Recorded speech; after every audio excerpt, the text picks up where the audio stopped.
তারা করে চলে যাবে, আজান শুনেও না শোনার বান করবে, ইম্পসিবল।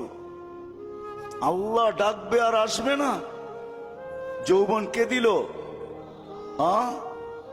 দিতে দেরি পাপ, হারাইতে দেরি হয় না, ঠিক না? দিতে দেরি, আল্লাহকে বলতে দেরি হয় না। আমাদের সমাজ, এই জন্য তো কোরআন বলে ইদা মাসাহুল খায়রু মানুয়া, মানুষ তোরই স্বভাব আজীব, বড় বিদঘুটে স্বভাবের মালিক তুই। ভালো পাইতে দেরি, আল্লাহকে বলতে দেরি করস না। ইদা মাসাহুল খায়রু মানুয়া, পাইতে দেরি, বলতে দেরি করে নাই। রূপসী রূপ পাইতে দেরি, আল্লাহকে বলতে দেরি করে নাই। দুনিয়ার মানুষ পাইতে দেরি, আল্লাহকে বলতে দেরি করে না। একদম পল্টি। টাকা কথা বোঝেন?